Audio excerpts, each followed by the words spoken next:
Nimm zum Beispiel Ela. Ich war so froh, eine Freundin gefunden zu haben, mit der ich richtig Spaß haben konnte.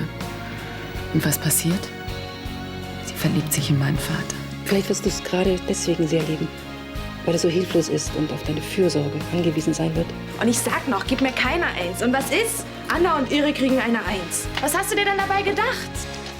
Ich habe mir gedacht, dass Erik und Anna eine Eins verdient haben. Es geht um das Kind. Ich habe eine Entscheidung getroffen. Und ich weiß jetzt, was ich tun werde.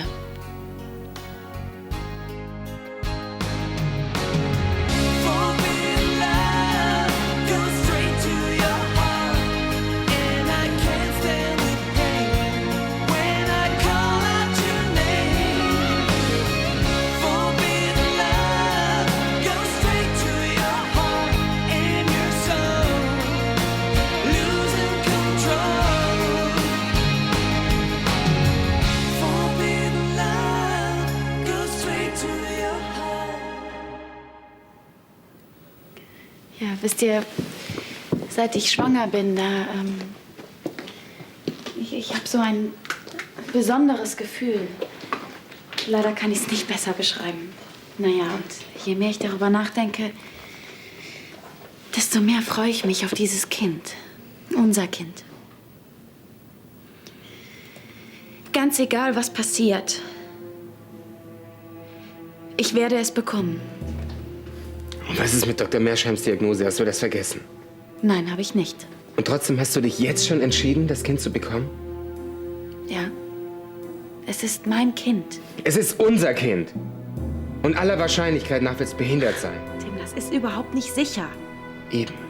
Und genau deshalb sollten wir so eine Entscheidung auch nicht treffen, bevor das klar ist. Ich habe mich bereits entschieden. Du hast dich entschieden, ja? Das geht uns aber beide an. Du kannst doch nicht einfach so mein Leben verplanen. Wieso verplane ich dein Leben? Julia, du hast doch keine Ahnung, was da auf uns zukommt. So ein behindertes Kind, das ist ein Pflegefall für den Rest unseres Lebens. Wo gehst du hin? Weiß ich nicht. Weg.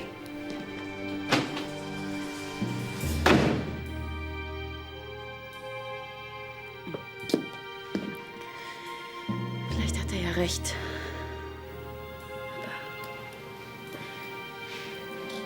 Aber ich will nicht anders. Tu nur das, was du für richtig hältst. Es ist dein Kind. Und wenn er das Kind nicht will, ja, wie gesagt, also, ich werde immer zu dir stehen. Ich verziehe mich da mal nach oben. Moment mal, hier geblieben. Dein Teller? Ja, ich denke mal, der bleibt hier unten, ne? Komm, ab in die Küche. Ach so, jetzt verstehe ich. Ja, natürlich. Hätte ich gerade vergessen, der Teller. Na, und du? Susanne, ich rede mit dir. Trifft sich gut. Ich wollte dir gerade was sagen. Aha.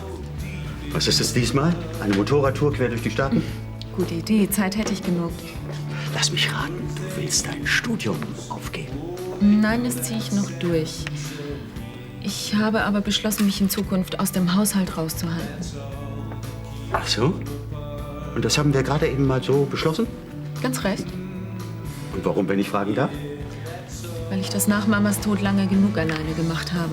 Ja, deshalb haben wir auch jemanden eingestellt. Dann ist ja alles klar. Ach, du meinst also, Ela soll uns von vorne bis hinten bedienen? Rund um die Uhr. Ich etwa? Nee, Papa, dazu habe ich echt keinen Bock.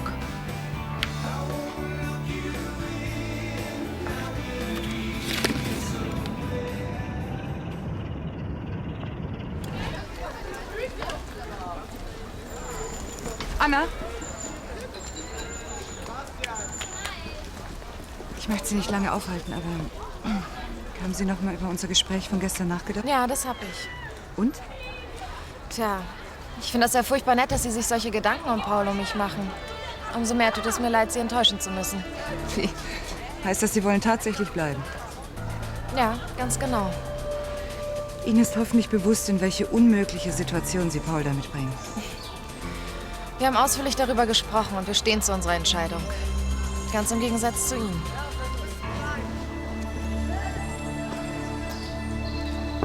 Ja? Oh, du liegst noch im Bett. Geht's dir nicht gut? Doch. Musst du heute früh nicht zur Uni? Wir haben heute nur eine Übung und die fällt aus. Ach so. Gibt's sonst sowas? Ja, eigentlich wollte ich mit dir über gestern Abend reden. Ich wüsste nicht, was es da zu reden gibt. Oder habe ich mich nicht verständlich genug ausgedrückt? Doch, hast du. Aber? Vielleicht ist dir mein Standpunkt nicht ganz klar geworden. Ich höre. Susanne, niemand erwartet von dir, dass du irgendjemanden von uns hier bedienst. Aber dass du ein bisschen im Haushalt hilfst, wäre das zu viel verlangt? So wie ihr mir nach Mamas Tod im Haushalt geholfen habt, hm? Das war doch eine ganz andere Situation. Außerdem habe ich Ela auf deinen ausdrücklichen Wunsch hin eingestellt. Das ging ja auch so lange gut, bis du und Ela, bis sie mehr Zeit mit dir als in der Küche verbracht hat. Aha. Du meinst, sie tut zu wenig? Ach nein, das ist mir auch egal. Es geht auch nicht darum, dass ich meinen Teller nicht wegräumen will oder dass ich nicht Ela ab und zu helfen will. Aber mehr ist nicht drin. Mehr erwarte ich auch nicht. Ich nehme nicht beim Wort. Ich verstehe nicht, wie du so früh am Tag schon so viel trinken kannst. Liegt vielleicht daran, dass du bezahlst. Möchtest du auch noch ein Schlückchen? Nein, danke. Julia. Das ist ja nett. Das weiß ich noch nicht, ob das so nett ist. Vielleicht wartest du erst mal ab, was ich dir zu sagen habe. Ich nehme an, du kommst wegen dem Job als Model. Auch? Na, also bist du endlich zur Vernunft gekommen und... Ich bin schwanger. Was? Ach, Schätzchen, ich freue mich so für dich. Na, halt den Mund, sag das noch mal. Ich kriege ein Kind. Hat dein Mann also endlich mal was auf die Reihe gekriegt? Clarissa, ich bin nicht hier, um mir deine Gemeinheiten über Tim anzuhören. Sondern? Ich möchte nur ein für alle Mal klarstellen, dass du bei deiner Parfumkampagne ohne mich auskommen musst. Aber Julia, nur weil du schwanger bist, heißt es doch noch lange nicht, dass du auf diese einmalige Chance verzichten musst. Wenn wir uns beeilen mit den Aufnahmen, dann merkt kein Mensch was davon. Nein. Julia, überleg dir das gut. Da gibt es nichts zu überlegen, Clarissa. Dieser Modeljob ist vielleicht deine letzte Chance, noch mal so richtig Geld zu verdienen. Oder glaubst du im Ernst, du kannst mit einem dicken Bauch da noch arbeiten? Natürlich, wieso denn nicht? Na, du, der Stress als Fotografin und dann die Aufnahmen in Übersee. Also, im Sommer wirst du spätestens damit aufhören müssen. Und was dann kommt, ja, das steht in den Sternen. Ach Quatsch, wir kommen schon über die Runden. Vergiss nicht, die Baubranche ist zurzeit sehr unsicher. Und das Kindergeld ist auch nicht gerade üppig. Dennoch. Du musst bei deiner Kampagne auf mich verzichten, es tut mir leid. Und jetzt entschuldigt mich bitte, ich habe einen günstigen Laden für Umstandsmoden aufgetan.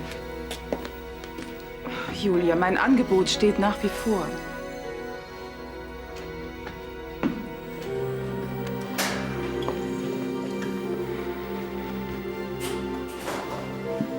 Na dann, Prost, Omi.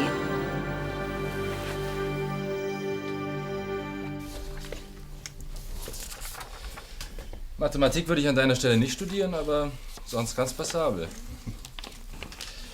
Mein Glückwunsch. Der Schulwechsel scheint dir gut bekommen zu sein. Danke. Lena, Kompliment. Du hast es wirklich geschafft, das ganze Notenspektrum auszuschöpfen. Danke, man tut, was man kann. Du kannst das viel besser. Du musst nur wollen. Ne? Ist aber mit Arbeit verbunden. Das sagt genau der Richtige. Moment. Kein Kommentar. Wenigstens die Anzahl der Fehlstunden hättest du lobend erwähnen können. Tolle Leistung, Erik.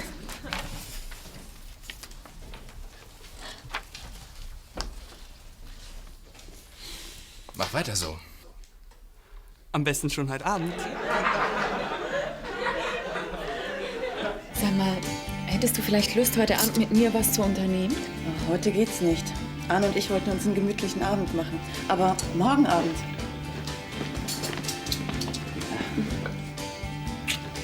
Oh, Susanne. Du, ich habe nicht viel Zeit. Ja, ich gehe dann mal wieder nach oben. Na, bleib doch. Um wieder das 5. Rad am Wagen zu sein? Danke, darauf kann ich gut verzichten. Wie du willst. Aber denk nicht, dass du mich mit deiner kindischen Eifersucht beeindruckst. Aber wenn es doch wahr ist. Ich bin nicht eifersüchtig. Ach, verdammt, was erwartest du von mir eigentlich? Dass ich euch zugucke oder was? Was würdest du denn machen, wenn ich mit deinem besten Freund in der Küche stehe und ihn küssen würde? Was würdest du machen? Das weiß ich nicht. Aber ich soll's wissen.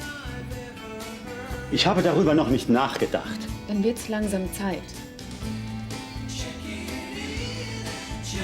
Sie hat recht, das ist eine doofe Situation.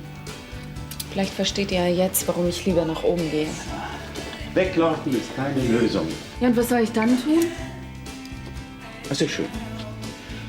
Wir werden uns ab sofort in deiner Gegenwart zurückhalten. Was würdet ihr machen? Ja, wir können es ja mal versuchen.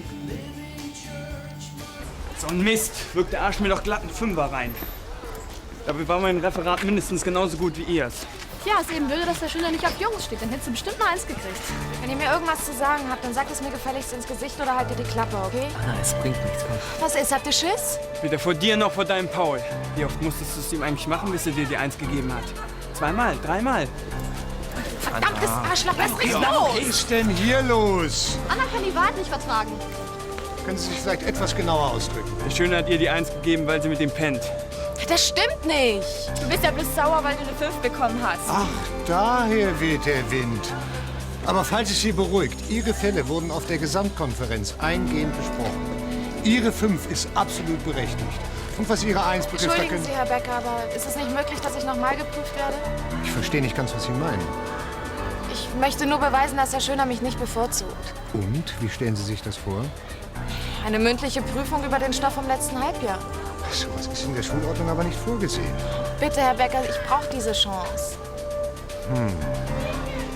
Ist zwar reichlich unorthodox, aber... Also gut, Sie sollen Ihre Prüfung haben. Am besten gleich morgen. Danke. Ich weiß auch nicht, was da zu raten ist. Vielleicht solltest du dich wirklich erst dann entscheiden, wenn 100%ig klar ist, ob das Kind gesund ist oder nicht. Egal wie. Es ist und bleibt mein Kind. Was sagt Tim dazu? Er will auch, dass wir uns mit der Entscheidung noch Zeit lassen. Ja, mit Recht, wie ich meine. Du weißt doch gar nicht, was es bedeutet, einen kranken Menschen rund um die Uhr zu pflegen, möglicherweise dein ganzes Leben lang. Aber ich habe es mir so sehr gewünscht. Ich kann Julia gut verstehen. Ich auch. Ja, meinte ich nicht. Ich versuche nur, die Dinge realistisch zu sehen. Vielleicht sieht ja auch dieser Arzt die Dinge etwas zu realistisch. Als Mann denkt man da bestimmt anders drüber. Besprich das doch erstmal mit einer Ärztin. Das würde ich auf jeden Fall machen. Immerhin kann eine Frau viel besser beurteilen, wie sich eine werdende Mutter in so einer Situation fühlt. Aber jetzt eine Ärztin zu finden, zu der ich Vertrauen habe, ist nicht leicht. Wenn es nur darum geht, da wüsste ich eine, Katharina von Linden, die ist wirklich toll. Ich schreibe dir die Adresse auf. Danke, Ela. Jetzt sag doch endlich mal was. Was soll ich noch groß sagen? Deine Nachprüfung ist ja schon beschlossene Sache. Du bist also dagegen. Bin ich. Und warum? Weil die Prüfung schon morgen stattfindet. Kannst du mir mal verraten, wie du in der kurzen Zeit den Stoff eines ganzen Halbjahres rekapitulieren willst? Den beherrsche ich doch aus dem FF. Außerdem will ich ja beweisen, was ich bis jetzt gelernt habe und nicht, was ich in wenigen Tagen noch lernen kann. Aber was ist, wenn du die Prüfung vermasselst? Wenn du vor lauter Aufregung einen Blackout hast? Weißt du, was dann passiert? Ich aber. Dann glauben nämlich nicht nur deine Mitschüler, sondern die ganze Schule, dass ich dich bevorzugt habe. Tja, das Risiko müssen wir eben eingehen. Ein vollkommen überflüssiges Risiko, wenn du mich fragst. Worüber denkst du nach? Julia. Ich weiß einfach nicht, was ich erraten soll. Vielleicht sollten wir einfach abwarten, was die Ärztin sagt. Die wird auch nichts anderes feststellen als ihr Kollege. Vielleicht hat Julia ja Glück und bekommt ein ganz gesundes Kind. Aber wie auch immer, du kannst dir nur helfen, indem du für sie da bist, wenn sie dich braucht. Ja. Ich weiß nur nicht, ob ich für diese Art Hilfe der Richtige bin. Susanne hat mich auch gebraucht und ich habe versagt auf ganzer Linie. Dann hör doch auf, dir wegen Susanne Vorwürfe zu machen. Sie hätte doch sagen können, wenn sie mit irgendwas nicht zurechtkommt. Oh, das hat sie auch. Ich habe es nur nicht gemerkt, war zu sehr mit mir selbst beschäftigt. Ich hätte einfach mehr Verständnis für sie aufbringen sollen. Glaub mir, du bist der verständnisvollste Vater, den ich kenne. Ja. Deshalb spann ich ihr auch die beste Freundin aus. Jetzt reicht's mir aber. Du hast dir überhaupt nichts ausgespannt. Sie ist es doch, die sie von uns distanziert. Wir haben ihr doch keine andere Wahl gelassen. Haben wir wohl. Aber sie gefällt sich ja mittlerweile in der Rolle der eifersüchtigen Tochter so gut, dass sie das auch weidlich ausnutzt. Das ist Unsinn, Susanne. Wenn sie so weitermacht, dann schafft sie es auch noch, unsere Beziehung kaputt zu machen. Da liegst du völlig falsch. Sie will keine Beziehung kaputt Ob sie das machen. will oder nicht, spielt doch keine Rolle. Wir sind auf jeden Fall auf dem besten Weg dazu. Streiten uns sogar schon. Hast du recht. Es geht doch nicht darum, wer recht hat, sondern was wir tun können. Vielleicht sollten wir sie häufiger einbeziehen. Das hat aber nur Sinn, wenn sie das auch wirklich will. Versuchen wir es doch. Warum fangen wir nicht heute Abend damit an? Gehen wir doch gemeinsam essen.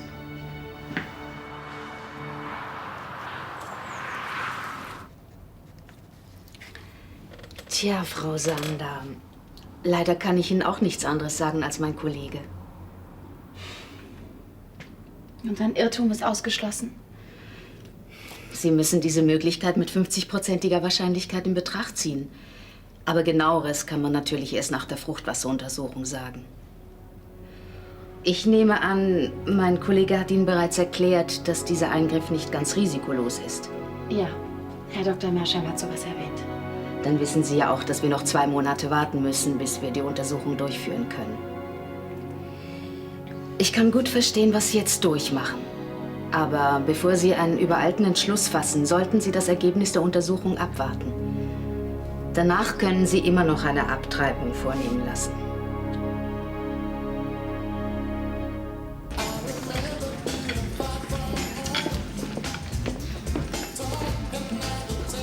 Was machen wir anschließend? Schon was überlegt? Gehen wir ins Kino? Aber kein Liebesfilm. Wir können ja tanzen gehen. Mhm. Gute Idee. Oder auf die Eisbahn. Habe ich euch schon mal erzählt, wie wir als Kinder auf dem Rhein Schlittschuh gelaufen sind? Damals waren die Winter noch wirklich Winter.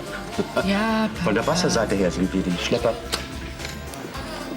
Ich habe das schon erzählt. Was machen wir also? Ich hole mir erst noch mal was zu trinken. Macht ihr heute eine Familie? Hör mir bloß auf damit. Es kommt wirklich nicht oft vor, dass eine Frau in ihrer Lage sich zu einem so frühen Zeitpunkt zu ihrem Kind bekennt. Was sagt denn Ihr Mann dazu? Er hat erhebliche Bedenken. Aber ich glaube, das sollte ganz alleine meine Entscheidung sein. Und Sie sind sicher, dass Sie es nicht bereuen werden? Ein behindertes Kind aufzuziehen ist alles andere als einfach. Aber Hauptsache, Sie sind sich Ihrer Sache sicher. Und dann sollten Sie sich auch von niemandem reinreden lassen, auch nicht von Ihrem Mann. Es ist nämlich Ihr Kind. Sie bringen es zur Welt. Sie müssten mit den Selbstvorwürfen leben, wenn Sie abtreiben würden. Das kann Ihnen kein Mann abnehmen. Wir schaffen das schon. Bei so viel Liebe kann ja gar nicht schiefgehen. Vorausgesetzt, Sie gönnen sich viel Ruhe und lassen es sich gut gehen. Frau Dr. von Linden, vielen Dank. Vor allen Dingen, weil Sie sich so spät noch Zeit genommen haben. Keine Ursache. Und machen Sie sich keine allzu großen Sorgen. Ihr Baby spürt das nämlich. Ich fass es nicht. Komm, jetzt reg dich mal wieder ab. Es ist meine einzige Möglichkeit, den anderen zu beweisen, was ich kann. Den anderen. Jetzt pfeif doch auf die anderen. Hast du dir mal überlegt, wie Paul dasteht, wenn du morgen durchknallst? Ich werd nicht durchfallen, okay? Goethe beherrsche ich im Schlaf und Brecht haben wir nur angerissen. Außerdem ist Becker ein fairer Lehrer, der haut mich bestimmt nicht in die Pfanne. Deinen Optimismus möchte ich haben. 68. Als du dich nackt an das Tor der Uni gekettet hast. Ach komm, Susanne, sowas habe ich nie erzählt. Wie wäre es denn mit einem kleinen Drink auf Kosten des Hauses, ne? Sagen wir nicht nein. Na dann, zum Wohl. Auf einen gelungenen Abend. Prost.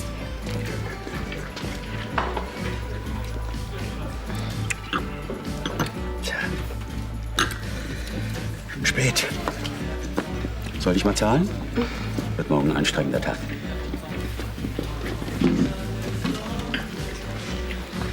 Musst du morgen auch ins Büro? Nein, wieso? Dann können wir noch was machen. Oder musst du ihn erst um Erlaubnis fragen? Ach, Quatsch. So, von mir aus können wir. Ich gehe noch mal auf die Piste. So, wie du willst. Ich gehe mit.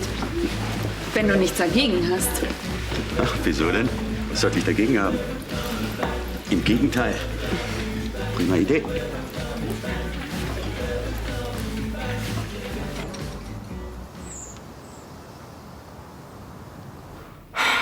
(1771) verfasst Goethe Götz von Berlichingen und bricht damit... Oh, Mist, ich breche auch gleich. Und bricht damit die Regeln des klassizistischen Dramas. Okay. Oh, Mist, ich muss los. Mhm.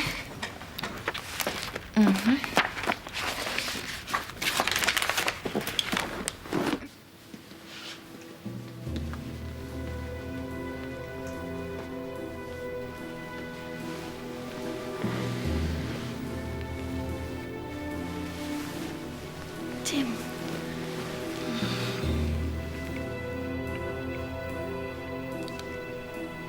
Ich bin ein bisschen rumgelaufen und hab nachgedacht. Über uns. Uns drei. Heißt das, du willst jetzt auch, dass wir das Kind bekommen? Du weißt, dass ich dich liebe und dass ich alles tun würde, um dich nicht zu verlieren. Tim, bitte. Ich muss wissen, ob du zu unserem Kind stehst. Ich werde versuchen, wirklich versuchen, ein guter Vater zu sein. Mehr kann ich dir nicht versprechen. Das ist ein Anfang.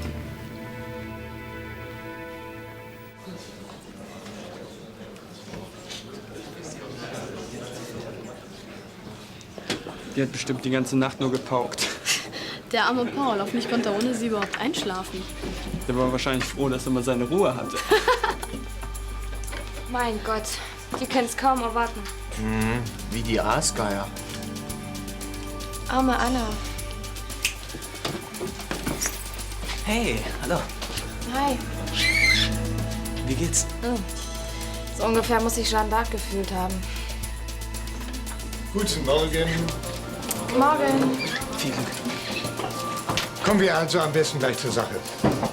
Ja, ich bin bereit. Gut. Leider war es mir in der kurzen Zeit nicht möglich, die Fragen selber auszuarbeiten. Wir stecken noch alle unter einer Decke. Unter anders, wenn du mich fragst. Aber ich habe im Kollegium eine kompetente Vertretung gefunden, die auch die Prüfung abnehmen wird. Die Vertretung heißt nicht zufällig schöner. Nein. Ich werde Anna prüfen.